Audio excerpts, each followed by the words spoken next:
Bismillahirrahmanirrahim. Assalamu alaikum to everyone. Welcome to online class of Financial Statement Analysis and Valuation. Today we are conducting our 18th lecture and I am your instructor Sayyida Rujnas. The topic of our discussion in today's lecture is Analysis of Financing Activity. Class जैसे कि हमने previous lecture के अंदर cash flow statement discuss की, उसकी basics discuss की, हमने ये डिस्कस किया कि उसके क्या क्या कंपोनेंट्स होते हैं, उसकी divisions into 3 components, operating activities, investing activities और फाइनेंसिंग एक्टिविटीज। आज हम डिस्कस कर रहे हैं फाइनेंसिंग एक्टिविटीज।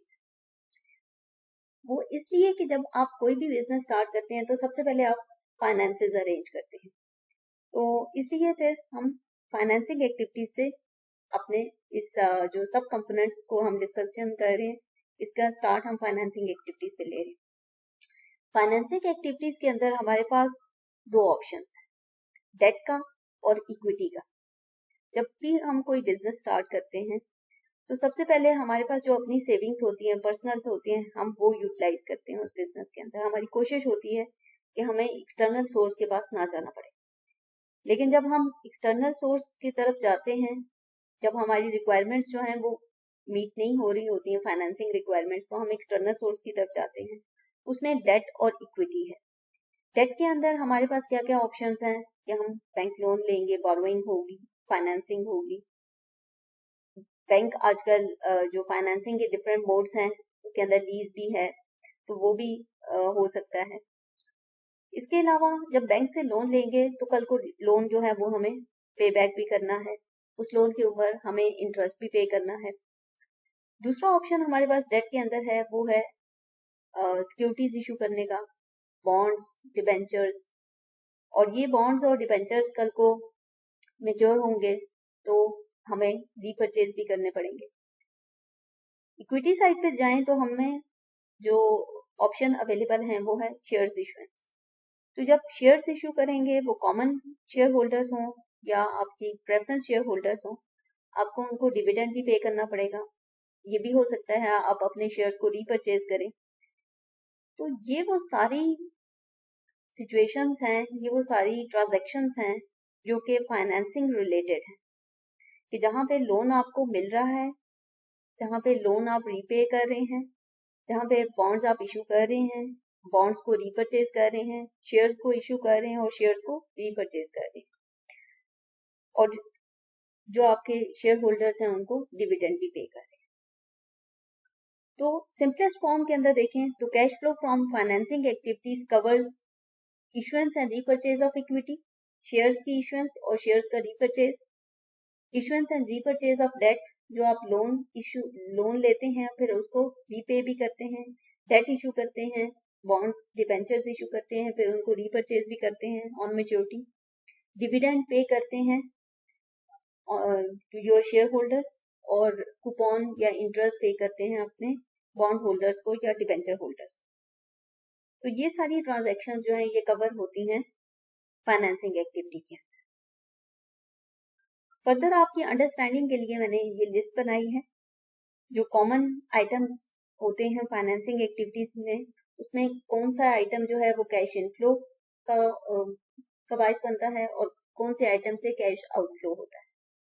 जब हम बैंक के पास जाते हैं, लोन लेते हैं, लॉन्ग टर्म बोरोइंग होती है मोर देन 1 ईयर की, 5 ईयर्स, 10 ईयर्स, तो वो कैश का इनफ्लो होता है। जब आपको लोन मिलता है तो वो कैश का इनफ्लो होता है। जब आप लोन रीपे करते हैं, बैंक को वापस करते हैं लोन, तो वो कैश का आउटफ्लो होता है। और जो उस लोन के ऊपर आप इंटरेस्ट पे करते हैं वो भी कैश का आउटफ्लो होता है। अगर शॉर्ट टर्म बोरोइंग होगी लेस देन 1 ईयर की, तब भी अगर वो बोरोइंग आप ज्यादा बोरोइंग होगी तो वो कैश का इनफ्लो होगा। अगर बोरोइंग कम होगी, आप लोन रीपे कर देंगे, तो वो कैश का आउटफ्लो होगा। उसके ऊपर जो इंटरेस्ट होगा वो भी कैश का आउटफ्लो होगा। फिर आप डेट का जो सेकंड ऑप्शन आपके पास है कि आप बॉन्ड्स इशू करते हैं, डिबेंचर्स इशू करते हैं, उसके अगेंस्ट आपको पेमेंट मिलती है, तो वो कैश का इनफ्लो होगा। और वही बॉन्ड्स और डिबेंचर्स कल को मेच्योर हो जाएंगे, आफ्टर जो भी उनकी मेच्योरिटी डेट है उस पर मेच्योर हो जाएंगे, आप रीपरचेज करते हैं उनको, उसको रिडम्पशन ऑफ बॉन्ड्स कहते हैं। तो वो उनकी जब रिडम्पशन होगी तो आप उसको रीपरचेज करेंगे तो वो कैश का आउटफ्लो होगा, उसके अगेंस्ट आपको अपने जो बॉन्ड होल्डर्स होंगे उनको पेमेंट करनी पड़ेगी। अब हम इक्विटी साइड पे देखें तो हमारे पास है इशुएंस ऑफ शेयर्स, और वो कैश का इनफ्लो होगा। जब आप शेयर्स इशू करते हैं उसके अगेंस्ट आपको पेमेंट मिलती है, वो कैश का इनफ्लो होगा। और जब आप अपने अपने ही शेयर्स रीपरचेज कर लेते हैं तो वो कैश का आउटफ्लो होगा, क्योंकि उसके अगेंस्ट आपको जो शेयर्स होल्डर्स से जिनसे आपने रीपरचेज किए उनको पेमेंट करनी पड़ेगी। और जो शेयर होल्डर्स आपके जनरली जो शेयर होल्डर्स होते हैं, चाहे वो इक्विटी शेयर होल्डर हो या प्रेफरेंस शेयर होल्डर हो, आपको उनको डिविडेंड पे करना पड़ता है। तो जब आप डिविडेंड पे करेंगे तो वो भी कैश का आउटफ्लो होगा।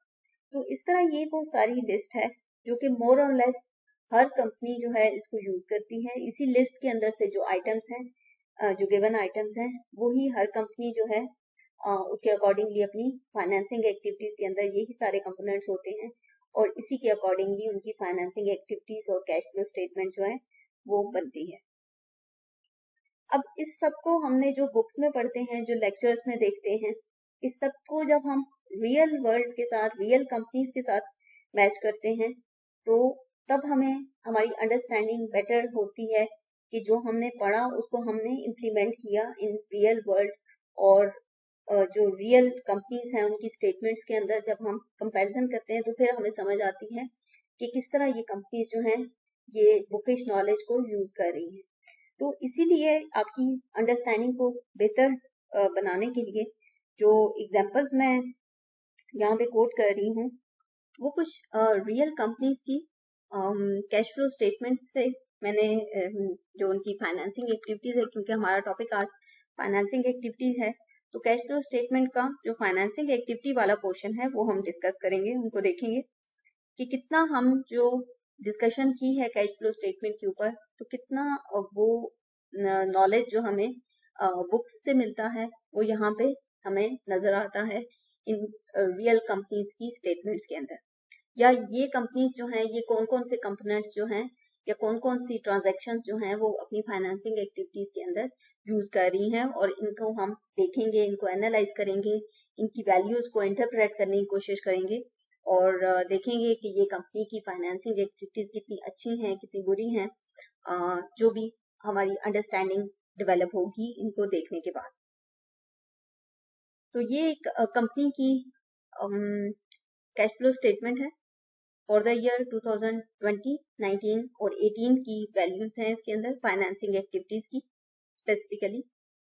और सबसे पहले इसके अंदर जो वैल्यू हमें नजर आ रही है वो है principal payment on debt. Means के इस कंपनी ने डेट लिया और ये उसकी जो प्रिंसिपल अमाउंट है उसकी पेमेंट की है इन्होंने, मीन्स के डेट रिटर्न किया है या उसकी रीपेमेंट की है।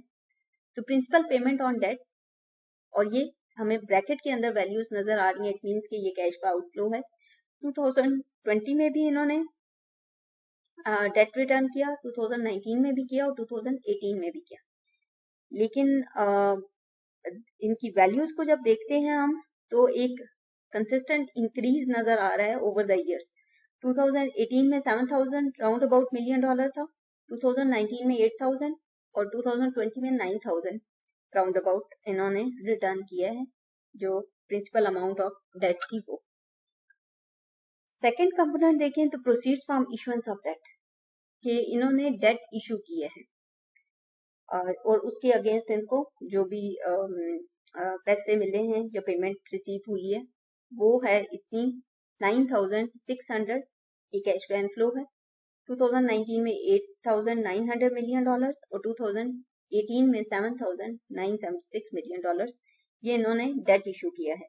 अब डेट इशू करने का मतलब ये है कि मीन्स इन्होंने बॉन्ड्स इशू किए होंगे या डिबेंचर्स इशू किए होंगे, तो ये वो है। और या ये भी हो सकता है कि लेकिन इसके अंदर इनकी वैल्यूज को देखें तो ये भी एक कंसिस्टेंट इंक्रीज नजर आ रहे हैं।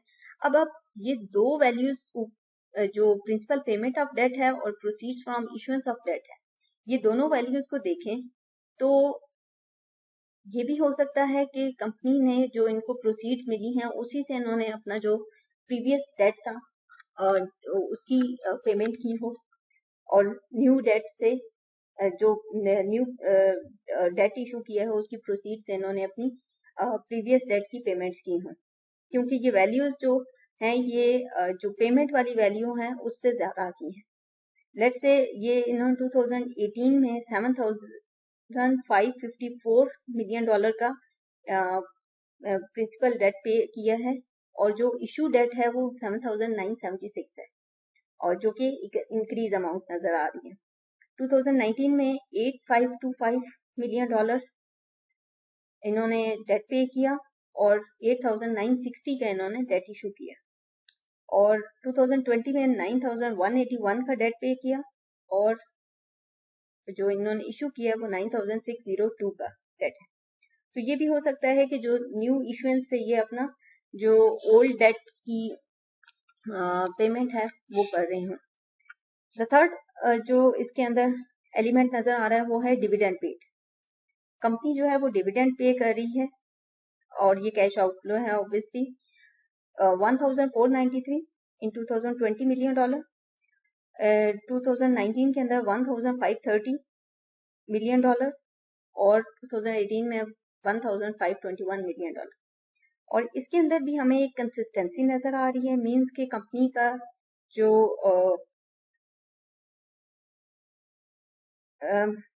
डिविडेंड पेड की अमाउंट 1,493, 1,446 एंड 1,382 एक कंसिस्टेंसी नजर आ रही है कि कंपनी डिविडेंड पे कर रही है विद अ कंसिस्टेंट अपने डिविडेंड पे आउट पॉलिसी के अगेंस्ट, और मींस के कंपनी को रेवेन्यूज हो रहे हैं जिससे वो डिविडेंड पे कर रही है।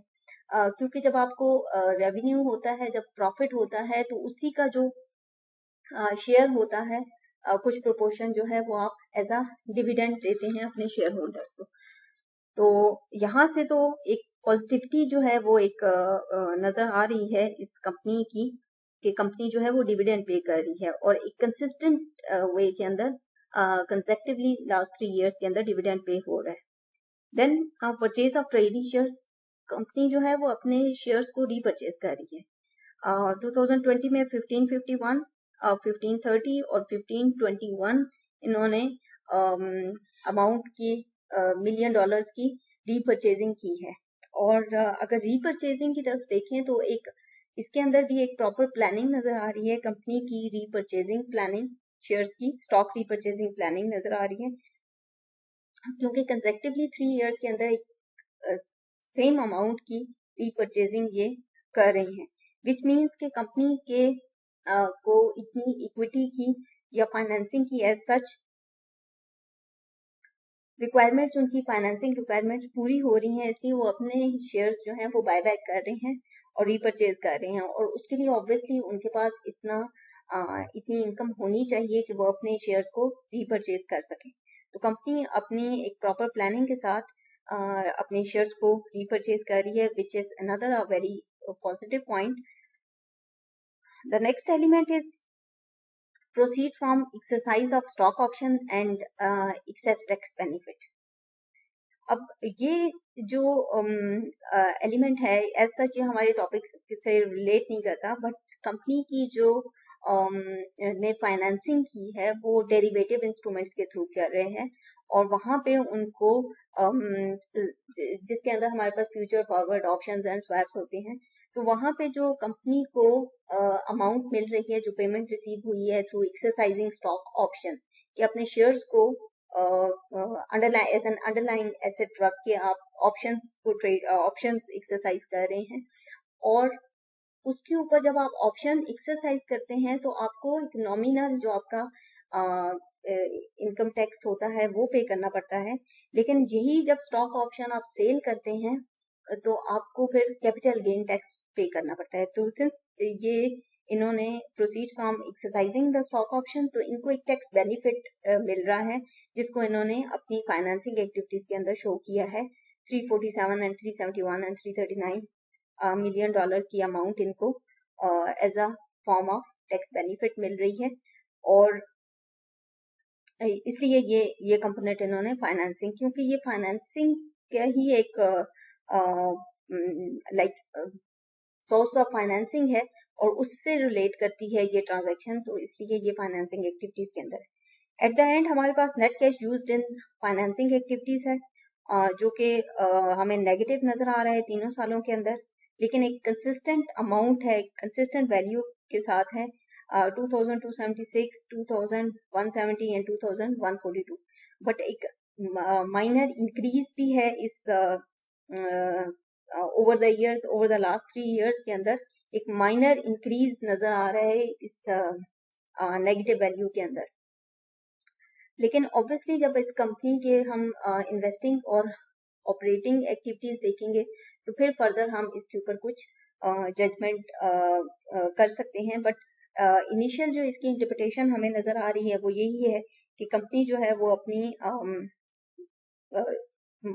विद इंक्रीज डेट इशू कर रही है, with increase amount over the last 3 years debt issue भी कर रही है और डेट को रीपे भी कर रही है।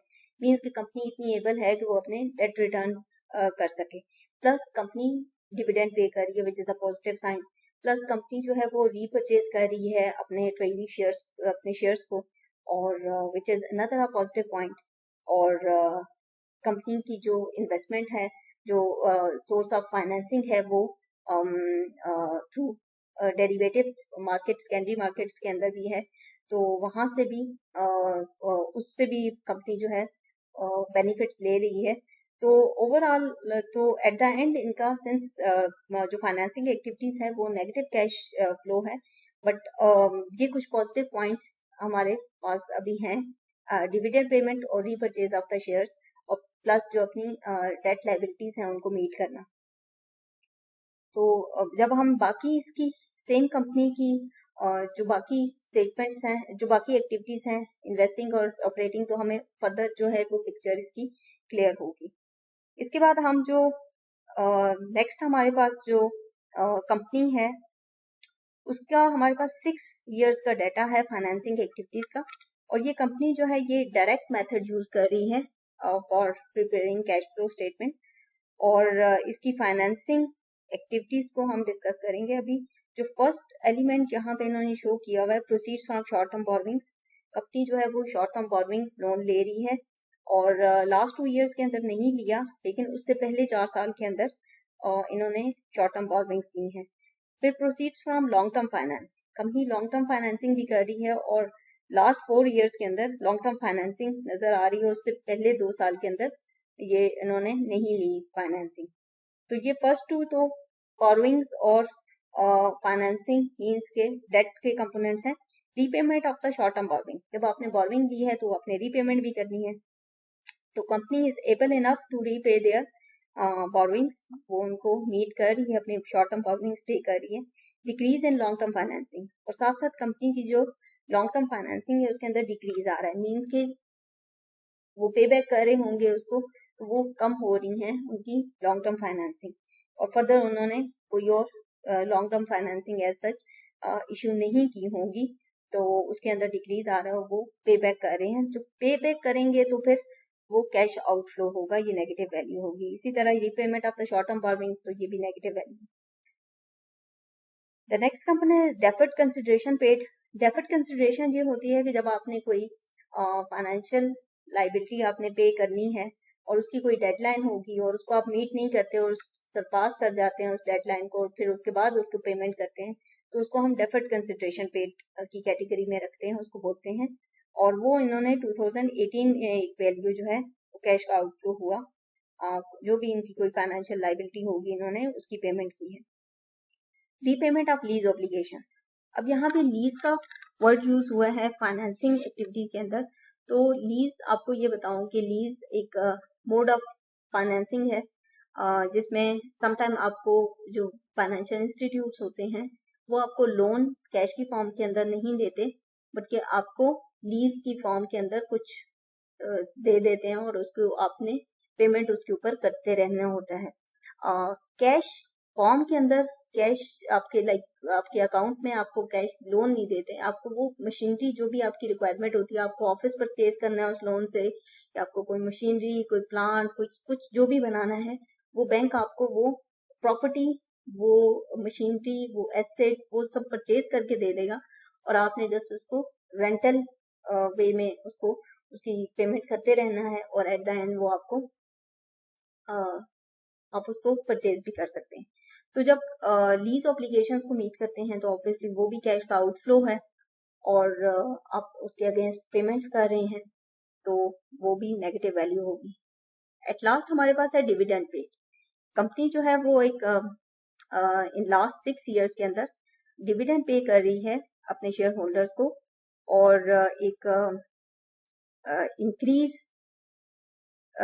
ओवर द टाइम इंक्रीज नजर आ रहा है इन लास्ट 4 ईयर्स के अंदर कि जहां पे 2017 ऑनवर्ड जो है वो एक इंक्रीज नजर आ रहा है कि कंपनी जो है वो अपने शेयर होल्डर्स को ज्यादा से ज्यादा डिविडेंड जो है वो अनाउंस कर रही है और डिविडेंड पे कर रही है। ओवरऑल कंपनी जो है एट द एंड हमारे पास net cash flow from financing activities for last 3 year जो है वो नेगेटिव है और 2017 में पॉजिटिव वैल्यू है और उससे पहले जो 2 साल हैं उसमें भी नेगेटिव है। बट यहाँ पे जो आल्दो के ये नेट कैश फाइनेंसिंग एक्टिविटीज से नेगेटिव है बट जो आपकी कुछ पॉजिटिव पॉइंट्स हैं इस फाइनेंसिंग एक्टिविटी से, एक तो डिविडेंड पेमेंट, सेकेंडली जो आपकी short term long term borrowings हो रही हैं फिर उनकी रीपेमेंट्स हो रही हैं तो मीन्स के company is able enough to borrow money. Company इतनी रिलायबल है कि बैंक्स उसको या फाइनेंशियल इंस्टीट्यूशंस उसको लोन ग्रांट कर रही हैं शॉर्ट टर्म भी लॉन्ग टर्म भी और कंपनी उनको रीपे भी कर रही है उनको प्लस जो आपकी लीज ऑब्लिगेशन है उसको मीट कर रही है प्लस जो कंपनी जो है वो डिविडेंड पे कर रही है विच मीन्स के कंपनी ओवरऑल जो है वो रेवेन्यू अर्न कर रही है इनकम जनरेट कर रही है और उस इनकम का कुछ प्रोपोर्शन जो है वो डिविडेंड के अंदर है। सो इस तरह हम कैश फ्लो स्टेटमेंट्स के जो एक एक कंपोनेंट को एनालाइज करते हैं। आज हमने फाइनेंसिंग एक्टिविटीज को एनालाइज किया, नेक्स्ट फिर हम इन्वेस्टिंग और फिर ऑपरेटिंग को भी इसी तरह एनालाइज करेंगे। इस लेक्चर से रिलेटेड कोई क्वेश्चन हो क्यूरी हो, you are most welcome. Thank you for joining. अल्लाह हाफिज।